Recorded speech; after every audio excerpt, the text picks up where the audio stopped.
From the outside, Mitchell Manufacturing looked like the kind of American success story that made Wall Street proud. Located in Ohio, it was a massive plant producing specialized consumer goods that generated millions of dollars every single week. Trucks lined up daily at the loading docks, carrying shipments worth hundreds of thousands of dollars to retailers across the country. For years, the company had been a reliable machine, generating steady profits, keeping investors happy, and employing thousands of hardworking people. At the center of this humming operation was Sarah Mitchell. No relation to the company name, Sarah was the general manager of planning. She wasn't flashy, but in the corporate world she was respected for one thing: she knew how to keep a supply chain running smoothly. For Sarah, numbers weren't just numbers, they told a story. She could look at a bill of materials, a production schedule, or an inventory forecast and instantly spot inefficiencies. Over her 10 years in the role, she had prevented shortages, optimized resource use, and saved the company millions of dollars just by noticing details others overlooked. But corporate America is not a place where loyalty is always rewarded. And as Sarah would soon discover, sometimes competence isn't enough to save you when powerful men decide they need someone to blame. The CEO of Mitchell Manufacturing, Richard Holbrook, was the kind of executive who loved the spotlight. He enjoyed investor conferences, quarterly earnings calls, and being quoted in financial magazines. He often bragged about how his leadership had boosted annual revenues to over $800 million. But those close to him knew the truth: Holbrook was reckless. He cut corners, pressured departments to squeeze more output with fewer resources, and constantly pushed for cost-saving innovations, even when they jeopardized quality. His obsession was always the same: how much money could he show on paper at the end of each quarter to keep shareholders cheering? The stage for disaster was set one spring when Holbrook demanded the procurement team source cheaper raw materials. The usual supplier was charging market price, but Holbrook wanted a shortcut. Against internal warnings, he approved the purchase of $8 million worth of substitute materials from a new vendor overseas. He spun it as a genius cost-saving strategy during the board meeting. On paper, it looked like the company had trimmed expenses. In reality, it was a ticking time bomb. Sarah had been among those who raised concerns. She'd sent 2 separate reports warning that the substitute materials were incompatible with the existing bill of materials used for production. If introduced without proper recalibration, they could disrupt the entire process. Her words went ignored. "We can't babysit procurement forever," Holbrook had said during one tense meeting, brushing off her warnings. "Make it work, Sarah. That's why you're in planning." Weeks later, the inevitable happened. On a Monday morning, the plant floor came to a screeching halt. Machines jammed. Workers panicked. Entire production lines had to be shut down as engineers scrambled to figure out why the new batches weren't passing quality control.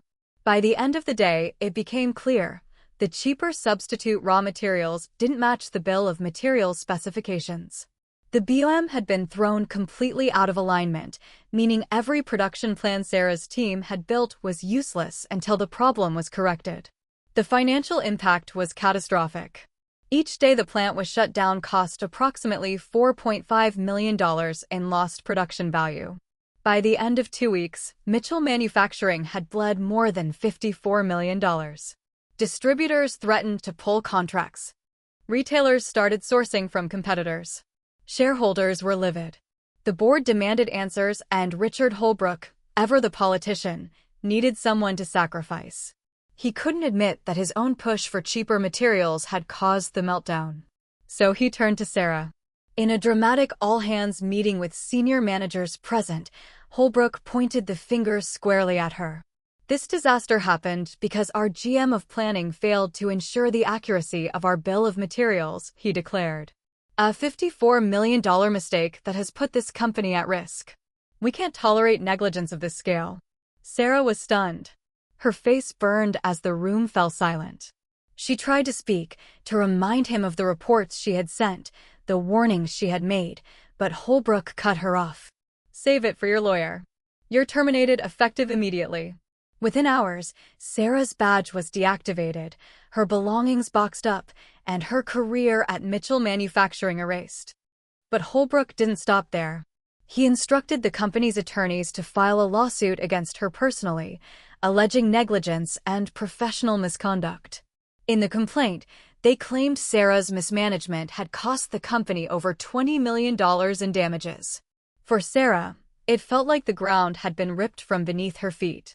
She had given a decade of her life to that company, only to be publicly humiliated, fired, and now sued. Recruiters who once called her with offers now avoided her.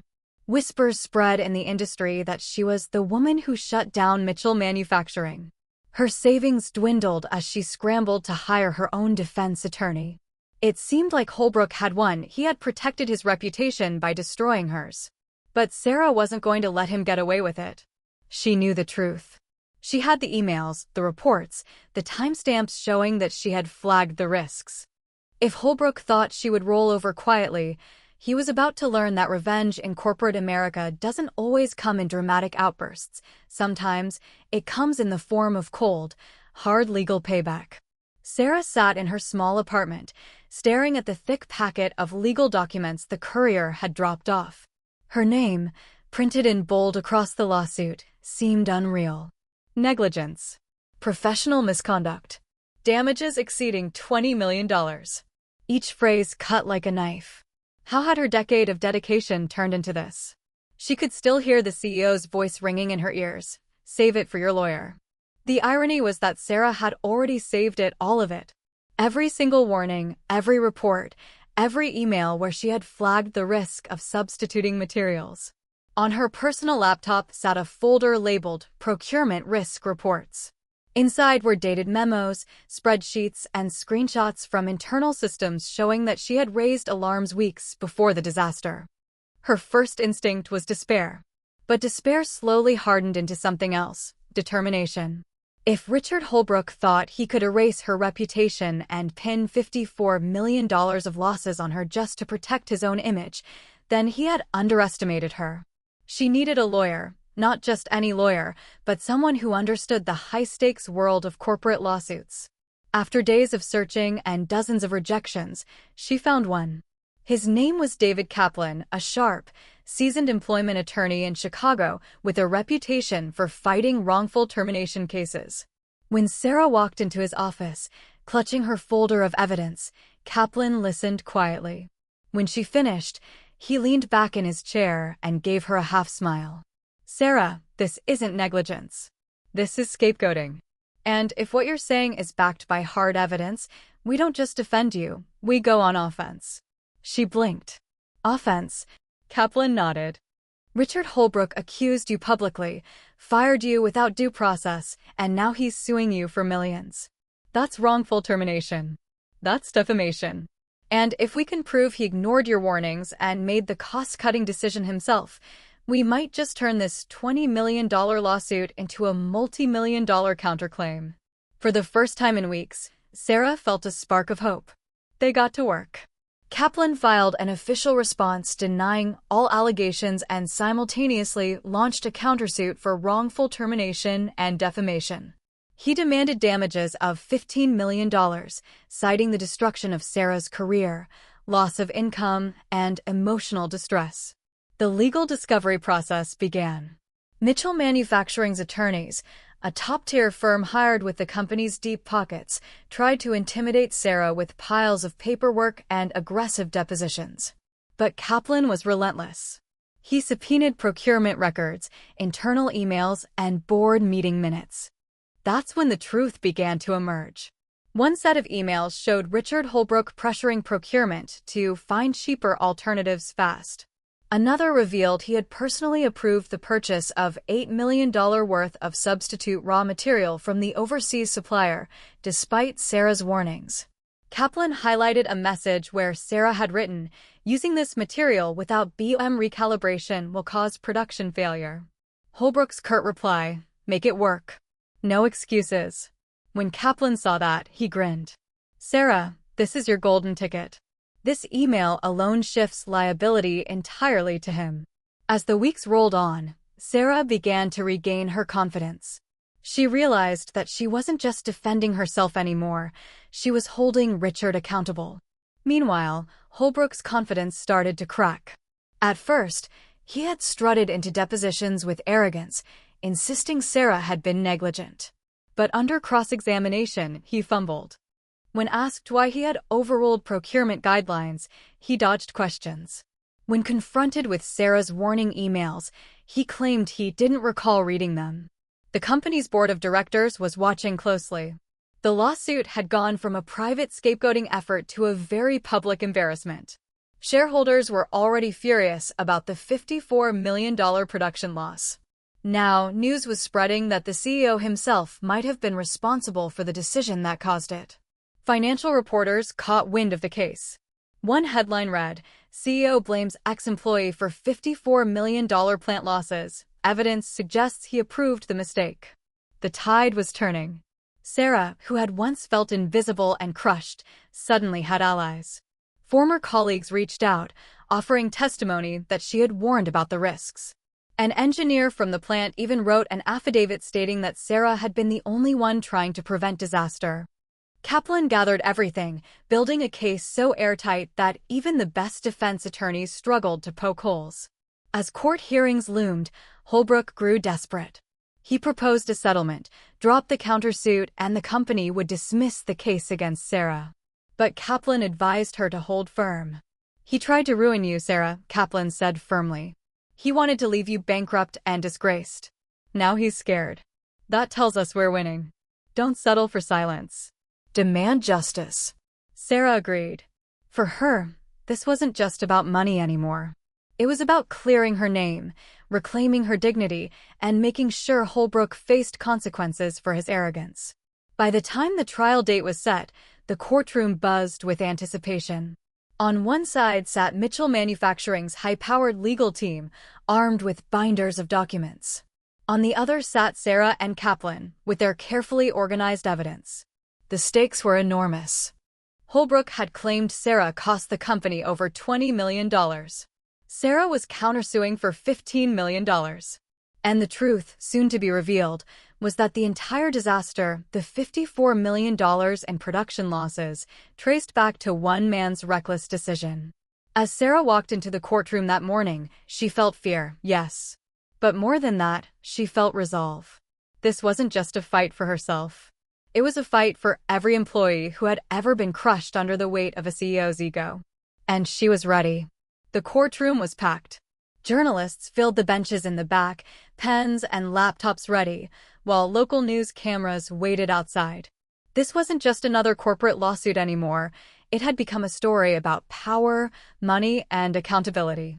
Sarah sat at the plaintiff's table beside her attorney, David Kaplan. Across the aisle, Richard Holbrook looked polished in his tailored navy suit, though Sarah could see the tightness around his jaw. He was a man used to controlling the narrative, but here, he wasn't the master of the room. The judge, a sharp-eyed woman in her 60s, called the case to order. The air buzzed with tension. Kaplan opened with a calm but powerful statement. "Your Honor, this case is not about negligence by my client. This case is about an executive who, in an effort to save money and boost his own quarterly numbers, overrode procurement policies and ignored repeated warnings from his planning manager. His reckless decision shut down an entire plant for nearly 2 weeks, costing the company more than $54 million in losses. Instead of owning up to it, he chose to destroy the reputation of the very employee who tried to prevent it.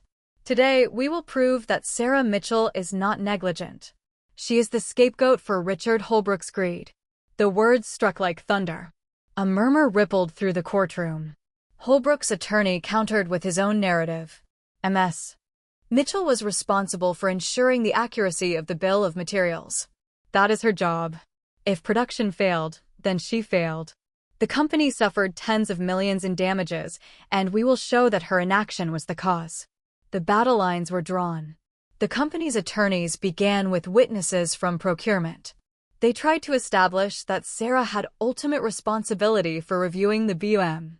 But under cross-examination, Kaplan dismantled their arguments. He presented procurement records that showed Holbrook had approved the substitute raw materials himself. When asked if Sarah had ever signed off on the purchase, the procurement manager admitted no, she didn't. In fact, she sent us a warning. Kaplan seized on it. A warning? Could you read it aloud? The manager reluctantly read from Sarah's email. Switching to these substitute raw materials without recalibrating the bill of materials will lead to systemic production failure. Gasps echoed in the courtroom. Sarah sat tall, her heart pounding, but her face steady. Next, Kaplan introduced the infamous email chain. He walked to the jury box, holding the enlarged exhibit. Ladies and gentlemen, this is the CEO's response when Sarah tried to stop this disaster. He pointed at Holbrook's reply projected on the screen. Make it work. No excuses. The jurors leaned forward. The judge's expression tightened. When Holbrook himself took the stand, his arrogance seeped through. He claimed he didn't recall reading Sarah's warnings. He insisted that as GM of planning, she should have done more to prevent the shutdown. Kaplan paced slowly during cross-examination. Mr. Holbrook, you personally approved an $8 million purchase of substitute raw materials, did you not? Holbrook adjusted his tie. I don't handle every detail, yes or no? Kaplan pressed. Yes, Holbrook admitted grudgingly. And when Ms. Mitchell told you those materials were incompatible with the bill of materials, what was your response? Kaplan's voice cut through the silence. Holbrook's jaw clenched. I don't recall.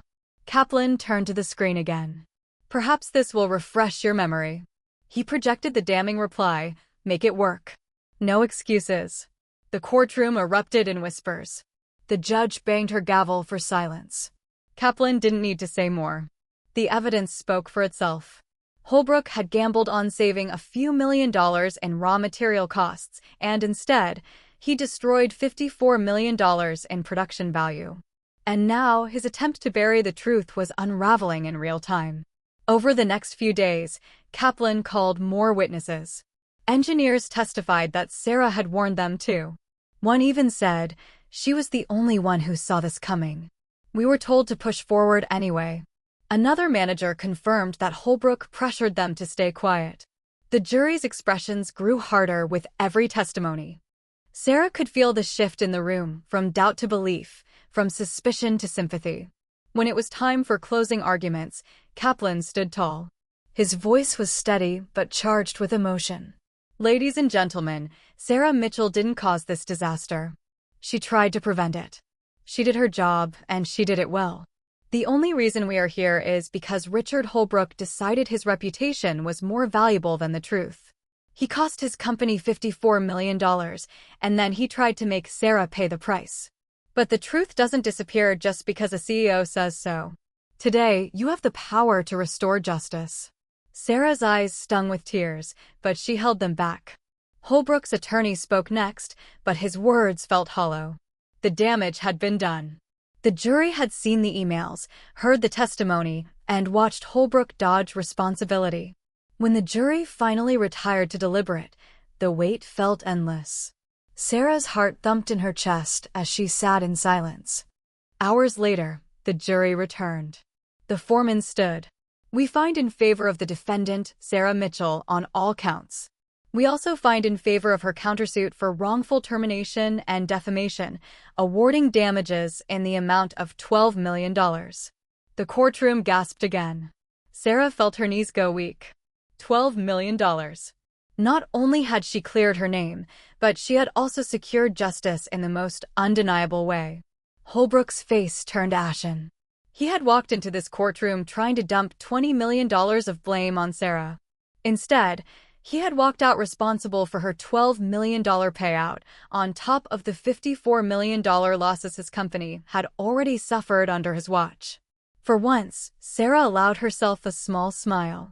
It wasn't about the money, not really. It was about truth. About standing up against a man who thought he could ruin her to protect himself.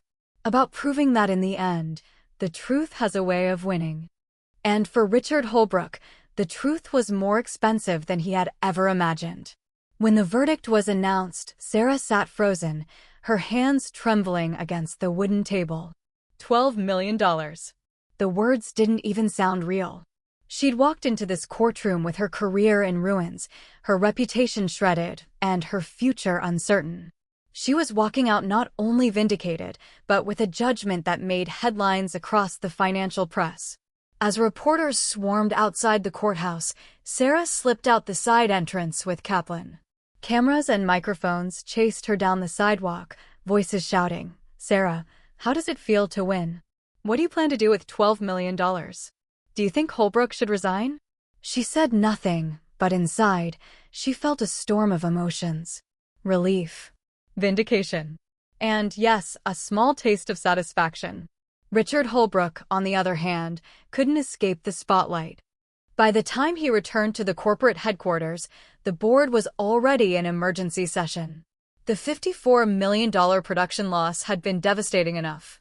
Now, with Sarah's $12 million settlement tacked on, the financial damage stood at nearly $66 million. Investors were furious. The stock had dropped 10% since the trial began, wiping out more than $80 million in market value. Holbrook tried to spin the verdict, claiming the company would appeal and that Sarah's case had been misrepresented. But the board wasn't buying it. One director reportedly told him, "You gambled $8 million on cheaper raw materials, lost $54 million in production, and then cost us another $12 million in damages. You're finished, Richard." Within weeks, the announcement came. Richard Holbrook was resigning to pursue personal opportunities. But everyone knew the truth. He'd been forced out. His once glittering career was over, reduced to a single headline, "CEO fired after $66 million blunder." For Sarah, life began to change almost immediately. She wasn't the disgraced GM of planning anymore. She was the woman who stood up, fought back, and won against a powerful CEO. Publications that had once whispered about her negligence now praised her courage. A major business magazine ran a feature, "From Scapegoat to Victor: How Sarah Mitchell Beat the System."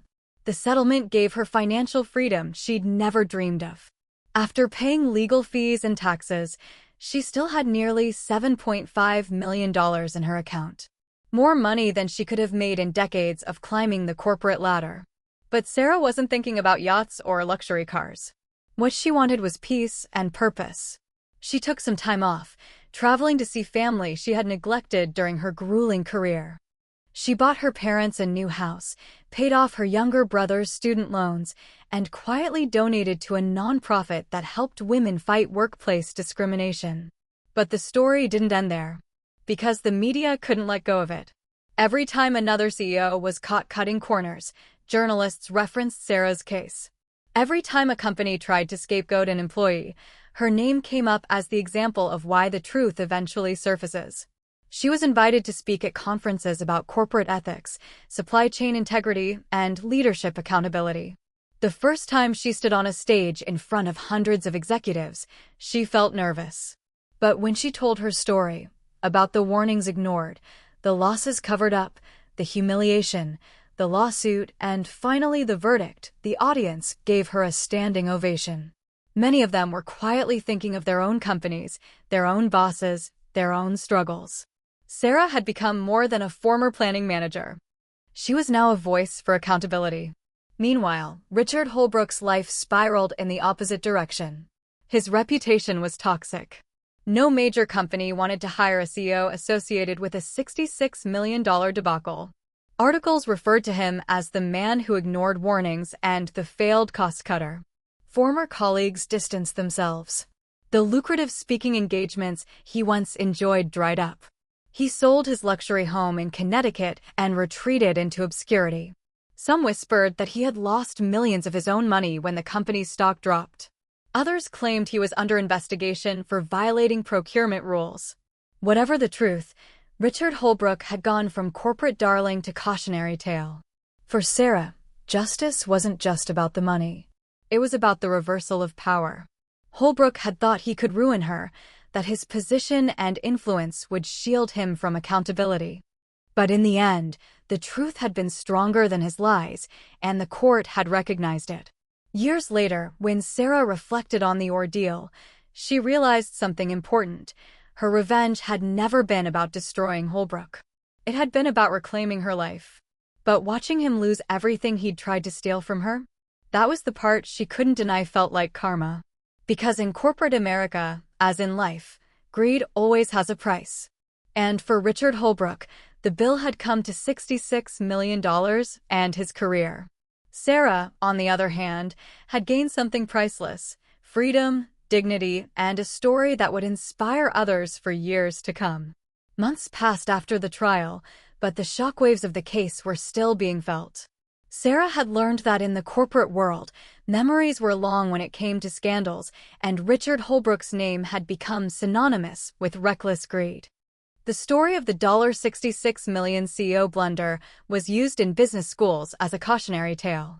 Professors dissected the mistakes: the refusal to heed warnings, the decision to gamble with cheaper raw materials, the scapegoating of an employee, and finally, the legal defeat that magnified the damage.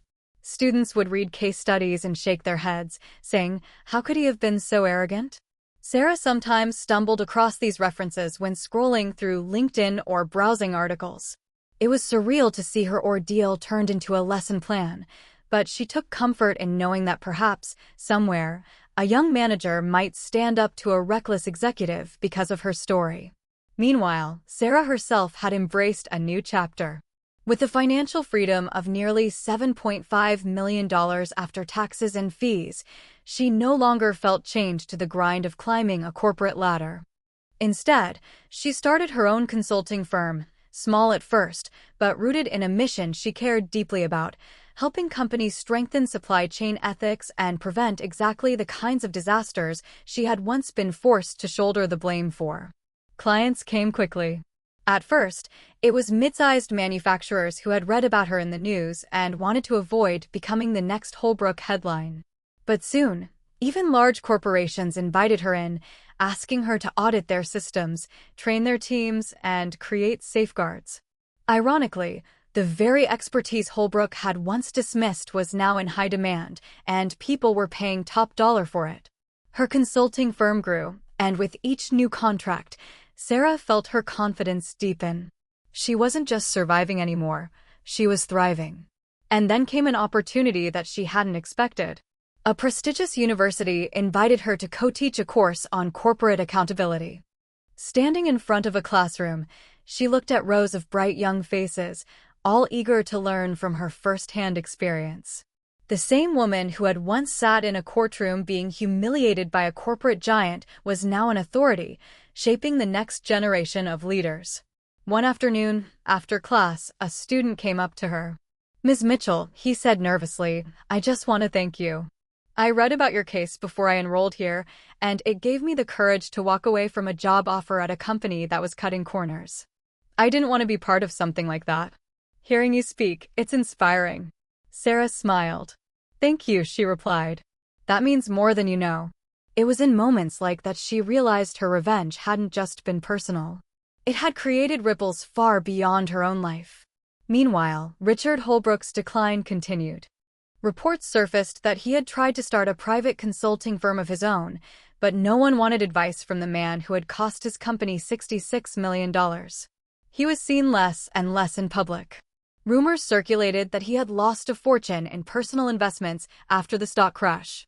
His name no longer carried weight in the boardrooms where he once commanded respect. In one brutal op-ed, a financial journalist wrote, "Richard Holbrook's career is a monument to arrogance. He sacrificed $54 million in production for an $8 million gamble, then doubled down by destroying an employee's career, only to pay $12 million in court. In the end, greed didn't just cost him money, it cost him everything." Sarah clipped that article, folded it neatly, and tucked it into a drawer. She never gloated publicly, but privately, she acknowledged the truth. Holbrook had tried to bury her, and in the process, he had buried himself. By the one-year anniversary of the verdict, Sarah felt like a different woman entirely. She celebrated not with extravagance, but with gratitude. She invited her closest friends and family to a small dinner at her new home, raising a glass of wine as she said, to fresh starts, to justice, and to never letting someone else define your worth. Everyone clinked glasses, and for the first time in years, Sarah felt completely at peace. The revenge she had sought wasn't about ruining Richard Holbrook, life had taken care of that. It was about reclaiming her dignity, her truth, and her future. And in doing so, she had gained far more than she had ever lost. Her story had started with humiliation, betrayal, and loss. But it ended with freedom, purpose, and a reminder that, even in the ruthless world of corporate America, the truth had a way of cutting through the lies. Richard Holbrook had gambled with millions, and the cost had been $66 million and his career. Sarah Mitchell had fought for justice, and what she gained was something no one could ever take away: her name, her integrity, and a life rebuilt on her own terms. And in the quiet of her new life, whenever she reflected on it, one thought always rose to the surface. Revenge, she realized, wasn't always about destruction. Sometimes, the best revenge was simply surviving and thriving, while the one who tried to destroy you crumbled under the weight of their own greed.